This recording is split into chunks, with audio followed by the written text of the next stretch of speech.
you know, this church probably all through Europe and the United States did not seek for peace with justice. You can tell it's me. Oh, I can tell. Ask me. That's why we all saw Thank you. that we all ashamed of. But where is the spiritual strength to say, yes, peace is necessary, you know what I'm talking about. But it has to be with justice. I think that's what rankles more than anything else, Yes. at least for me. But there are so many no-sayers, you know?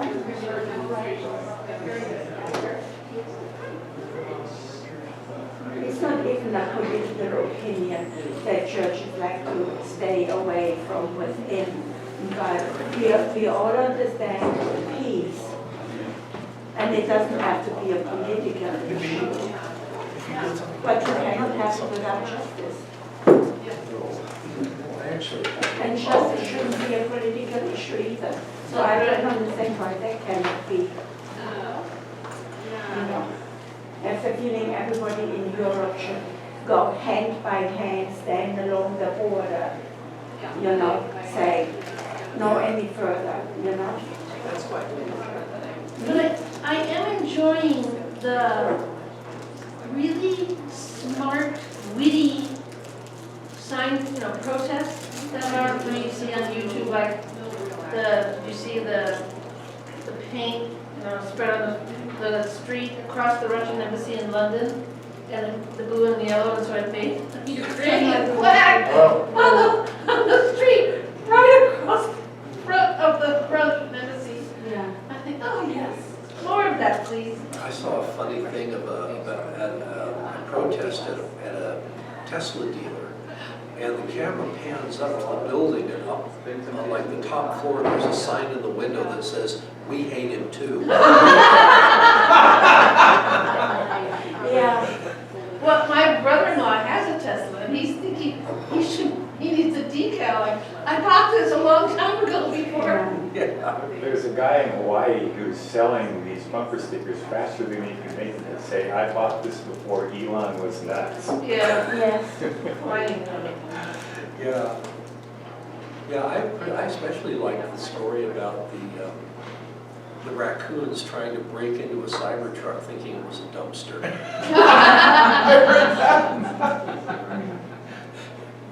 I listened to a podcast that Elon Musk did. He was talking about extraterrestrials, and if there was extraterrestrial life, how they would view humans. And he said humans to them would be like a termite mound. If we're building a freeway, the last thing you do is save a termite hill. And the aliens would just demolish us and take our minerals, I guess. And, that's a pretty dim view of humanity and the universe, I think. He doesn't probably consider himself part of it. Well, Yeah, well, I gave up everybody a long considers time himself to be ago human. on the idea that Elon Musk is actually all that intelligent. Elon Musk has what I call a pizza cutter intellect, all edge and no point. What's that again? A pizza cutter intellect, all edge, no point. So, yeah. Well, The trouble with billionaires is they think that they're geniuses because they're so rich. Everything they touch will turn to gold. They can do no wrong. Where there's no mistake, they can't buy their way out of it. Yeah. well, or people won't stand up to them because everybody reveres a billionaire. Yeah, crazy.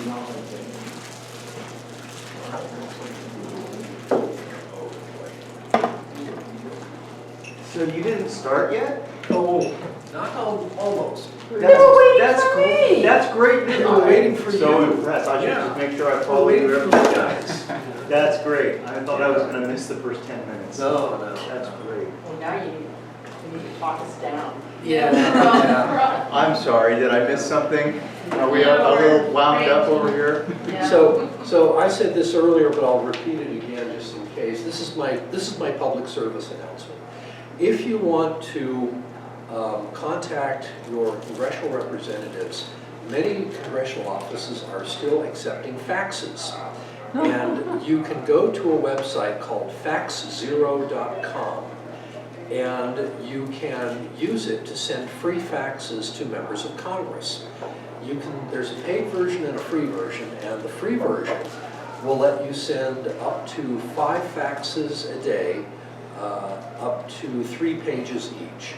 So what you do is you write a letter in Word or whatever, and you make it simple enough that you can change it for each congressional rep and or senator, and then you just load it up, click it through. It's very straightforward, very easy, and it will send the fax to you. It will send the fax for you. You have a little thing where you can put what you want on the cover sheet. For me, it just was to Senator blah, blah, blah, from, regarding Social Security from my name. And it's pretty painless. The one problem is that not all the faxes go through. I sent 5, 2 of them didn't go through, but that's all right. But I figure a fax might garner a little more attention than an email, So I'm kind of thinking that maybe we should just kind of get a bunch of people together and just have a faxing party and just, write letters or I think whatever. a handwritten letter does even more. Yes, handwritten letters even more so. Okay. Or maybe we can dust off our typewriters and bring them in, and, If there's still a mail service. It's FAXZERO or the number 0? I'm sorry?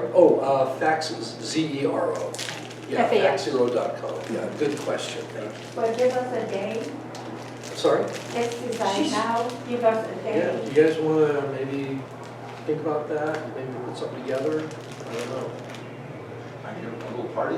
I The did. party would be fun, yeah. I did. So, let's talk about it maybe afterwards or something, so. I don't want to get too far off track here. So, speaking of interesting times, this is the last of our 4-part series on the intertestamental period, intertestamental literature. Like many of the texts that we have looked at, this seminar has been fragmentary and a bit obscure. Today I want to try to tie some of this together into a rough tour through the latter stages of biblical canonization by which the books that we call pseudepigraphic were pushed aside in both Jewish and Christian traditions. So I want to start with just a quick background review. By the time of the 1st century, we have this wide variety of colors and flavors of Judaism that grew out of the conflicts and challenges that they were facing as they tried to reconstruct themselves as a nation when, for the most part, except for a brief period, they didn't have independent nationhood that they could call their own. By the same token, but for different reasons, we also see a whole bunch of different groups that are arising out of the early Christian movement, or I should say the Jesus movement. These would include the Jerusalem church, led by Peter and James the Just.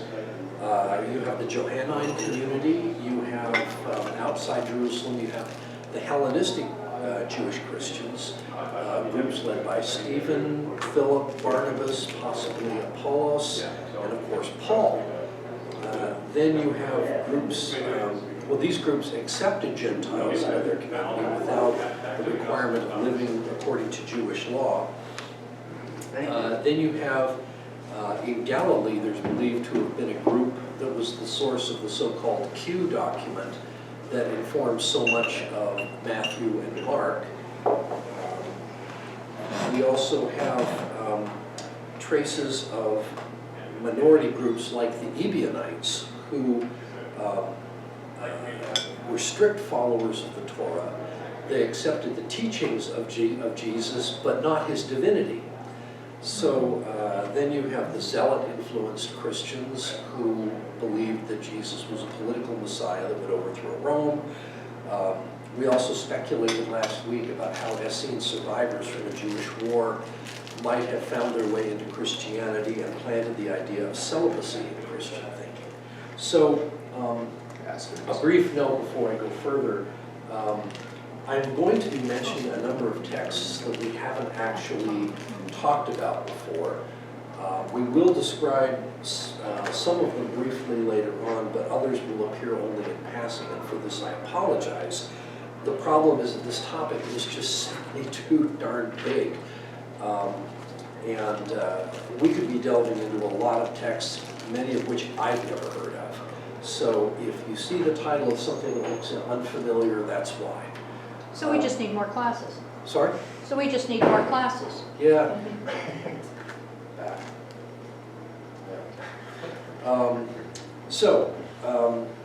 The destruction of the Second Temple in the year 70 was really the main fracture point for the development of Judaism and Christianity. We need to remember that for all intents and purposes, prior to that time, Christianity, or what became Christianity, was just another form of Judaism.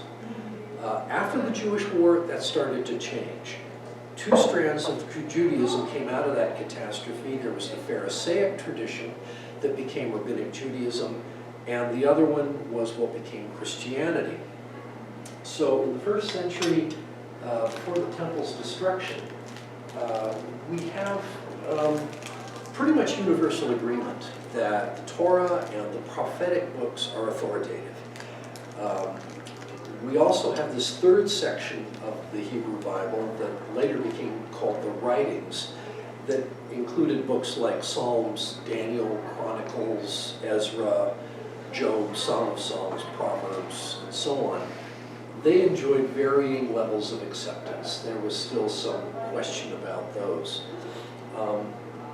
After the destruction of the temple, Jewish religious authority went through a period of reorganization. And this process was driven partly by the need to determine which texts should be considered authoritative.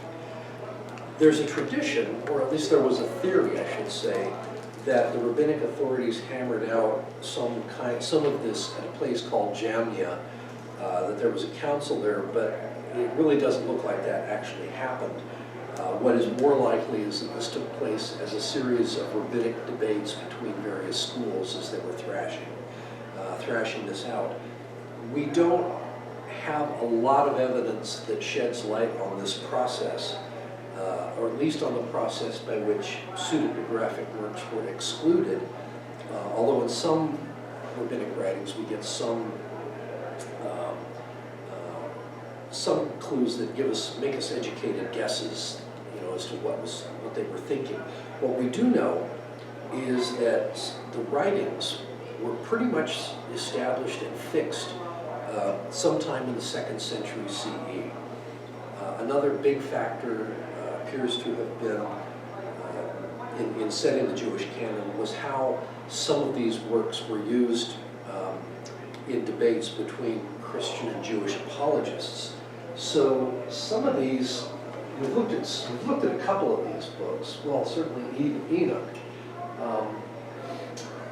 There were reasons why the Jews rejected them, but these also had some influence on Christianity, even if they didn't find their way into the canon. And the Christian influence, in a way, kind of explains why the Jews rejected some of these books. You'll see that, for instance, eschatology is something, apocalypticism is something that is kind of a reason for rejection by Jewish sources. Messianic references, or things that can be construed as messianic references, become a problem for Jewish sources, but are influential for Christian doctrine, even if it didn't make it into the canon. Then you also have some things like Life of Adam and Eve. That's actually kind of a fun one. It's basically several chapters of Adam and Eve waxing incredibly guilty about why did we ever listen to that damn snake, you know. It really gets kind of tedious after a while. Now, forming the Christian canon, that took a little longer and was a bit more complicated. We don't have a clear picture, a full picture of how it came about, but in the 2nd century, we have 2 lists of proposed canonical books. One of the earliest was written by Marcion, around 140 CE, who was eventually deemed a heretic and excommunicated. And you can see that he's here, Marcion Hereticus, the heretic Marcion. He proposed a canon that consisted of the Gospel of Luke, which was edited by him, and also edited versions of 10 of the Pauline epistles, and that was it. The pastoral epistles were excluded, that's Timothy and Titus. He also rejected the Old Testament completely. Many scholars believe that the Orthodox canon developed in part as a response to the Marcionite canon, and we'll see why in just a minute. The other list is another fragment or stage in the development of the canon. This was something called the Muratorian fragment, which is dated to around 170. It's believed to have been written originally in Rome. It does include a list of the canons, or a proposed canon, and let's see, and it expressly disputes the canon proposed by Marcion. Now, this is a picture of the last page, and if you look right up here, you have ad heresem Marcionis, according to the heresy of Marcion. So he's explicitly going after Marcion here, and I like the little editorial, oops, I forgot to put the RE in there, a little correction. The Latin in this is apparently pretty bad, but that's neither here nor there, really.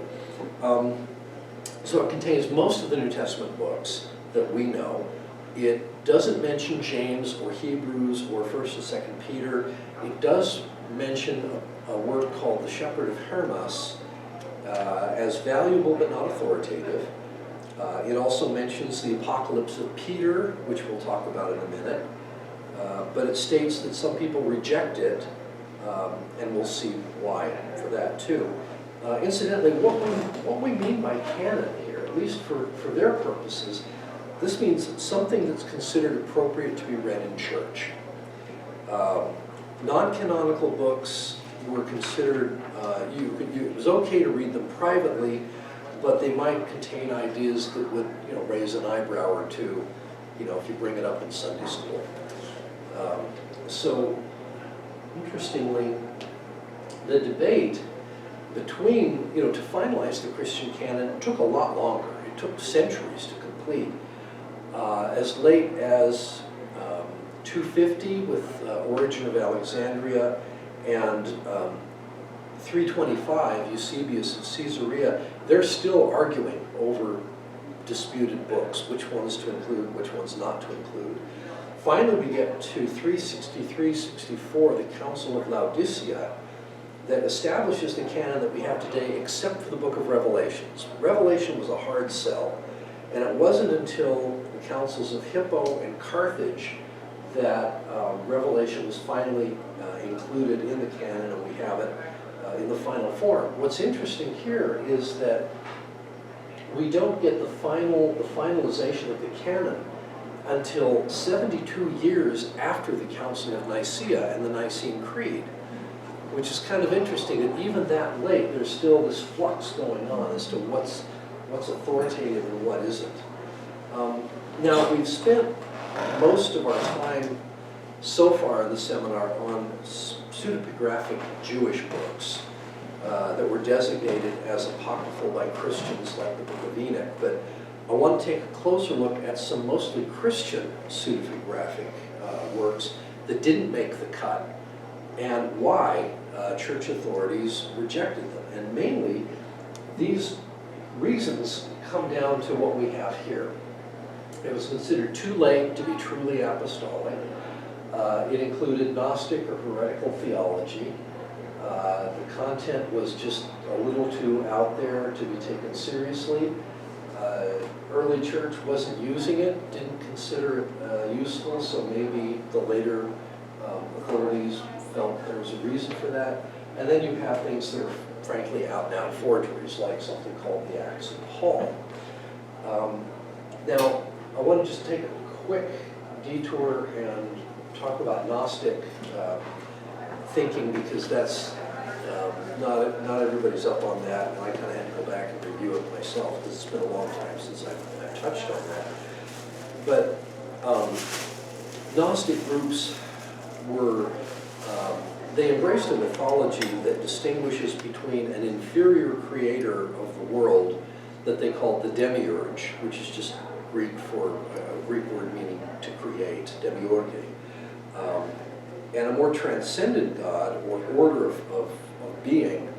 And another frequently encountered theme was that there was a special class or race of humans that was descendant from this transcendent realm and was destined to achieve salvation and return to its spiritual origins, and then there was everyone else who wasn't. Salvation is understood as a revelation that reawakens the knowledge, the gnosis, of the elite race's true divine identity. And by contrast, traditional Christianity, of course, places emphasis on salvation through the redemption and death and resurrection of Jesus Christ. So the myth of a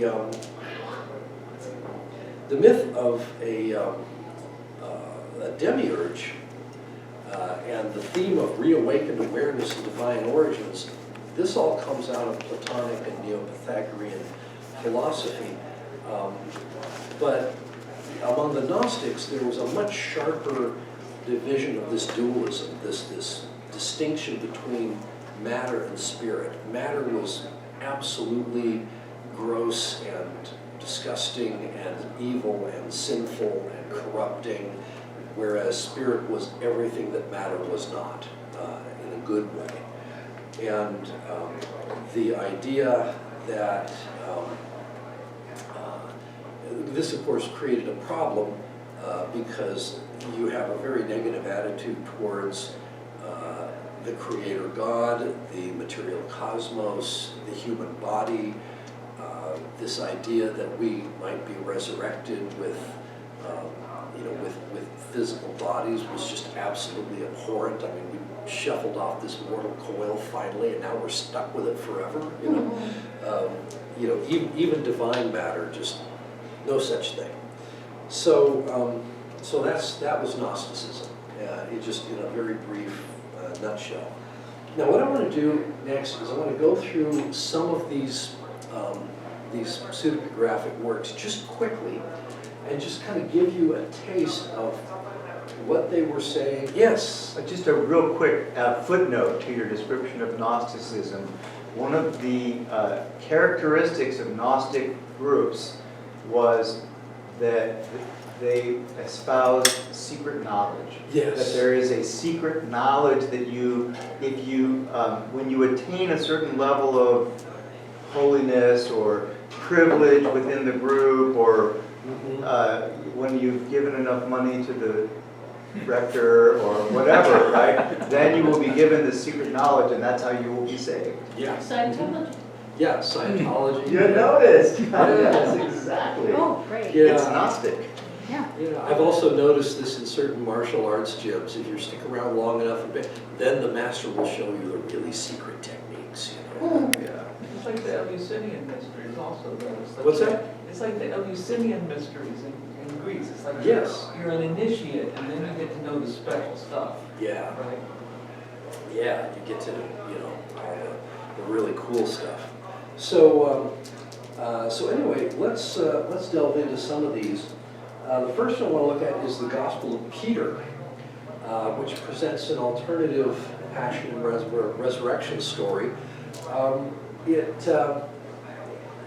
gets really kind of crazy. It has some supernatural elements that the Gospels just don't have. It describes Jesus leaving the tomb accompanied by two giant angels whose heads reach the heavens, this talking cross that follows him around and responds to a divine voice. It also implies that Jesus did not suffer during the crucifixion. He felt no pain. It also preaches something called docetism. This comes from a Greek word that means to seem or to appear. It only appeared that Christ suffered on the cross. He didn't really suffer. That's the idea behind it. And it only appeared that Christ was real. Yes. That he is also, that he's really just, he's a god in a meat puppet. Yeah. Right? Yeah. Yeah. Exactly. So, and there are various things that they do to try to justify that. But in any event, so another thing too is that not only is Pilate absolved of any guilt for sending Jesus to his crucifixion, the blame is shifted entirely to the Jews. And this contributes to later anti-Jewish sentiment, which the fathers were actually not very comfortable with. So it was ultimately rejected by a Christian father by the name of Samaritan of Antioch, around 200, as a heretical text, mostly because of the way it was used by the Docetists. And it also, frankly, contains some distortions, theological distortions that just aren't found in the Gospels, yes. And was it at the time like attributed to Peter? Oh, Or yeah. just- oh, Yeah. And, people are looking at that and going, no, that's not Peter. Sound like You know, oh. yeah, so, Obviously, yeah, because the theology just doesn't match up, so they rejected it. You've probably all heard of this one, the Gospel of Thomas. It's a, typo. It's a collection of 114 logia, or sayings, of Jesus that are attributed to Thomas. And it doesn't have a narrative, it's just this list of sayings and proverbs and whatnot. It focuses on these so-called secret teachings that Father David was referring to. Some of the sayings do bear a resemblance to things that we see in the Gospels, but many emphasize this kind of esoteric wisdom and salvation through knowledge rather than faith in Christ's death and resurrection. So it portrays Jesus as a revealer of hidden knowledge necessary for salvation. It's very anti-materialistic. It devalues the physical world, which contradicts the idea in Genesis 1 that God created the world and it was very good. You also have this weird gender issue thing in the very last saying, number 114, that states that women must become male to enter the kingdom of God. That was apparently too much for a lot of Christian thinkers. It obviously promotes this Gnostic dualism, which the early church opposed, and it was explicitly rejected by the church father Irenaeus around 180 as being heretical. Another one you've probably heard of is this one, the Gospel of Judas. This one was found in a Coptic manuscript from the 2nd century. It presents Judas as the hero for his betrayal of Jesus at his request to help free his spirit from the material world. It aligns with something called Sethian Gnosticism, which portrays Jesus while he's being crucified. The image, the illusion of Jesus being crucified is over here. The real Jesus is over here on a hilltop laughing at his disciples for thinking that he's being crucified when they should know better, or silly disciples. That's kind of So, mean. yeah, it's kind of cold, actually, you know. So again, we have Gnostic dualism. Earthly existence is portrayed as evil. Salvation comes through knowledge. There's this inversion of biblical morality, the idea that Judas is the good guy, and in fact is Jesus' most enlightened disciple, is just more than they could take. It also contradicts the canonical idea that Judas was a traitor. Promotes this cosmology where God is a lesser evil deity, the creator God, the demiurge. And this one was also rejected and declared heretical by Irenaeus at the same time, around 180. The next one, this is kind of a fun one. This is the Acts of Paul and Thecla. It is an account of this noblewoman, Thecla, who is about to be married very well to a wonderfully nice, well-off guy. But before the wedding, she hears Paul preaching on the virtues of celibacy and decides, that's for me, and rejects the idea of marriage, calls off the wedding, and follows Paul and resists every attempt to get her married off and into the married life. She miraculously survives 2 execution attempts, one by fire and one by being thrown to wild animals. It has a very radical asceticism. There was even too much for the church fathers at the time, claiming that celibacy is the only path to salvation, rejects marriage entirely. It's very miracle heavy, and the way Thecla keeps escaping death supernaturally, it just seems a bit too crazy to be considered legitimate. Tertullian, church father around 200, he denounced it as a forgery that was written by a presbyter, although he doesn't say which one or who. The next one we'll look at is something called the Apocalypse of Peter. Now this one is kind of interesting. This particular picture here is a copy of the Apocalypse of Peter from an Arabic manuscript, which I found very interesting. That's why I put it up there. And so, yeah, which kind of reminds us that these texts were preserved in a number of very interesting ways that you don't always expect from where you find them. This is a vision of heaven and hell. Very, very graphic details of the sinners being punished for their crimes. The punishment kind of fits the crime, and they're quite horrific. I mean, we're talking like blasphemers being hung up by their tongues, that kind of thing.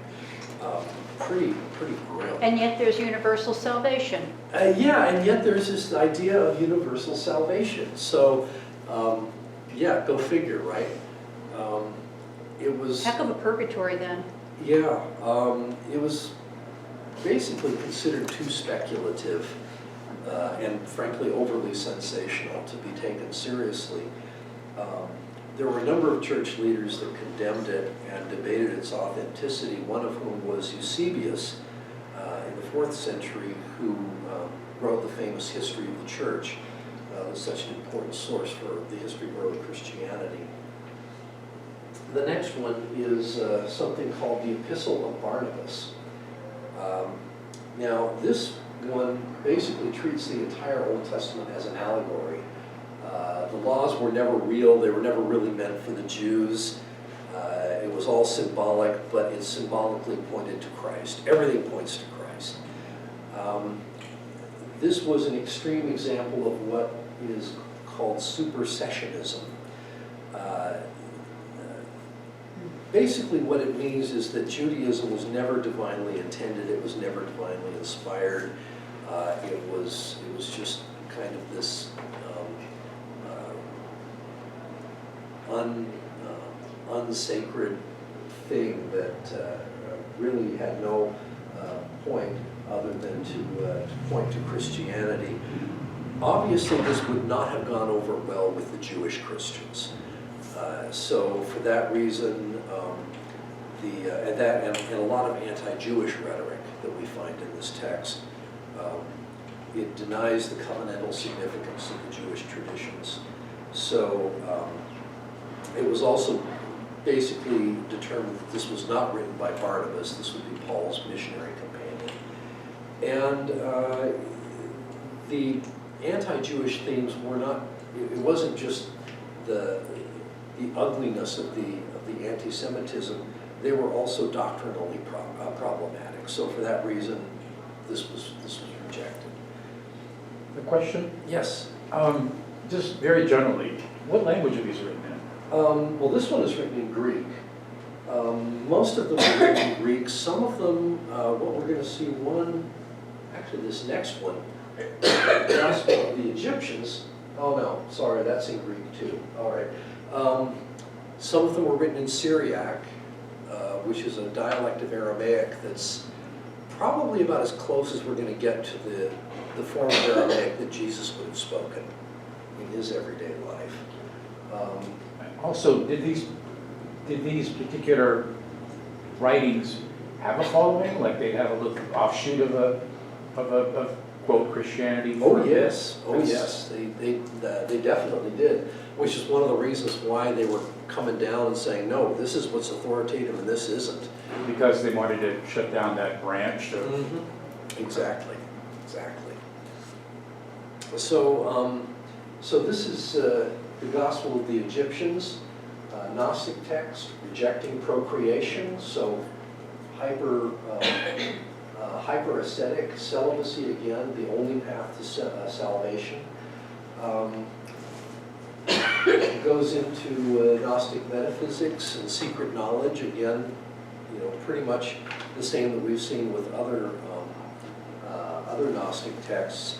Clement of Alexandria rejected this text expressly for its extreme views on sexuality and celibacy. The next one is the Gospel of the Hebrews. This was a Jewish Christian gospel. It was kind of like Matthew, but it included some extra stuff. The one thing that tossed this one out was this adoptionist Christology. The idea that when Jesus is baptized, you have this voice coming out of heaven that says, this is my beloved Son today, this day I have begotten thee. The idea behind this adoptionist Christology is that was the moment when Jesus became the Son of God. He was the adopted Son of God, not born the Son of God. Now, the psalm that's being quoted there, it's actually Psalm 2, which is what's called an enthronement psalm, which was recited at the enthronement of secular kings.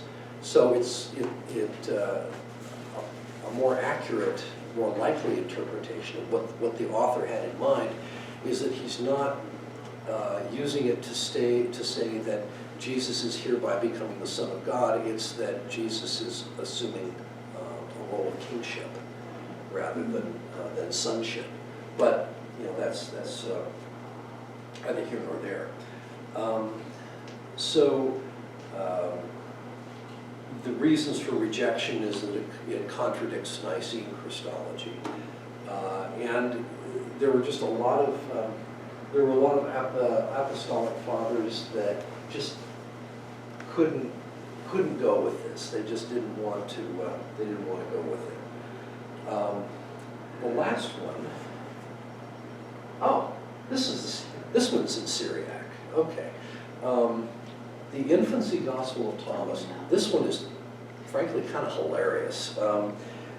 Jesus is a little boy. Gets angry at one of his playmates and kills him, and then his mother comes along and says, "Bad Jesus, you killed him. You fix it right now." "Okay, Mom, I'll resurrect him," and he does. There's also a wonderful little section in there where Jesus kind of gets into trouble because he takes clay and he makes little birds out of them and then turns them into real birds and they fly away. This idea that first of all, it paints Jesus as somewhat of a scary little kid who's, has this very cavalier attitude towards life and death. Very Twilight. Kind of like Yeah, it just kind of, I wouldn't want it in my kindergarten class, so. And it was generally considered, fictional. It's like, no, we can't take this seriously. But if you ever get a chance to read it, it's great fun. It's a lot of fun. So as you can see, there were a lot of these pseudepigraphic works. There were good reasons for rejecting them, or at least reasons that seemed good, given the climate and the controversies that were going around at the time when the canon was being assembled. But even though these texts are kind of out there, they do give us a glimpse, a fascinating glimpse into what some people were thinking and what people were being exposed to as Christianity was finding its way, was working its way into some kind of established sense of itself. So that's, and of course we have some of these traditions that have found their way even today. I'm thinking particularly of things about the idea of eternal punishment. That kind of thing is still kind of with us. I hope that that's really all that I've prepared for today. I hope you've enjoyed it. I hope you have enjoyed this seminar. I also hope that I managed to pique your interest just enough to that you will at least dip a toe on your own into these strange and fascinating waters, and kind of come to appreciate just how wild and woolly our tradition really is, even though we don't get to see all of it. So thank you very much for coming. I appreciate your interest and your support. And yes. It was 55 years ago, maybe, I bought The Jerusalem Bible. And it's such a big book. I bought the New Testament also in a small book, But I looked up, and I never knew anything about the word Apocrypha. But when I looked it up, what you had mentioned last time, what is not really in the canon, it's a huge amount. Yeah. The four Gospels are smaller than what is, So, and it comes always with an introduction to what you are going to read. So you really piqued my interest. Oh, good. Yeah, the Jerusalem Bible is a Catholic translation, and it's wonderful. It's very literary. I should note also, a lot of people don't know this, that the translator who translated the book of Jonah for that translation was J.R.R. Tolkien. So yeah, go figure. Do you have someone else had a hand up?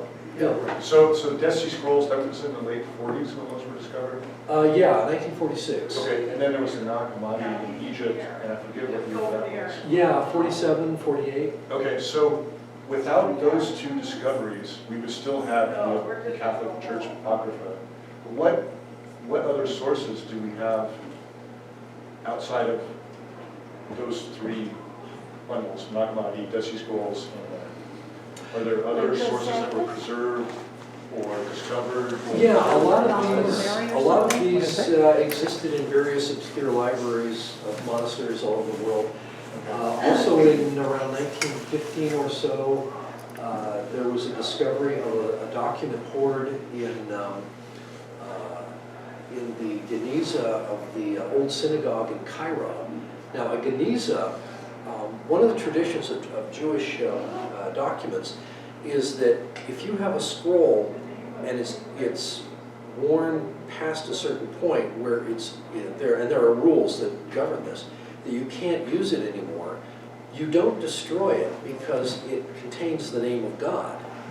So you can't do that. So what they have is they have this little room called a geniza, and you put the scroll in there and you just leave it and just let nature take its course.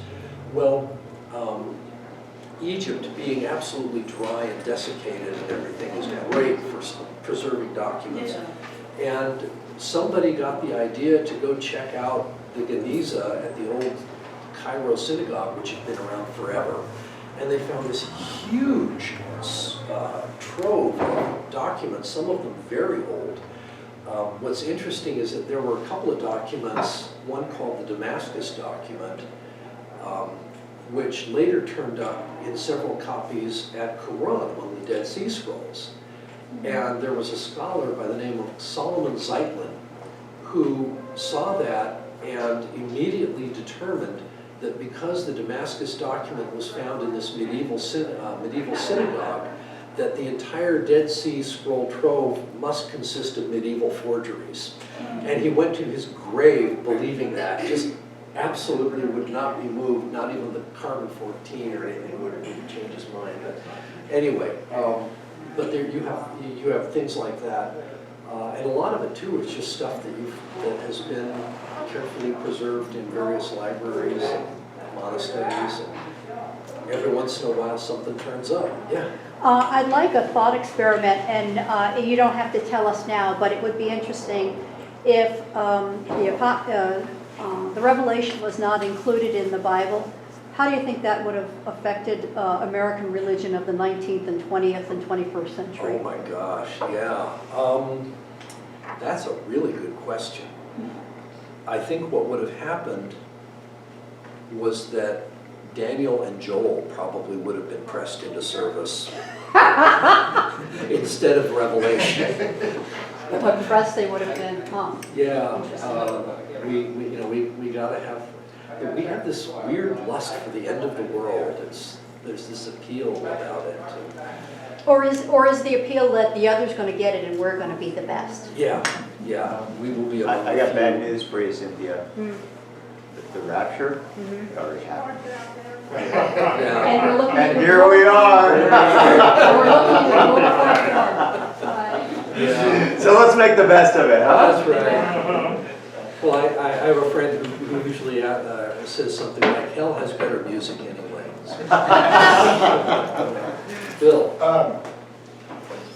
So demons, like this morning, exercising demons and evil spirits. I mean, that's not really in the Hebrew canon, the Old Testament. Not in the Old Testament. So are there particular books that this arises out of in this intertestamental?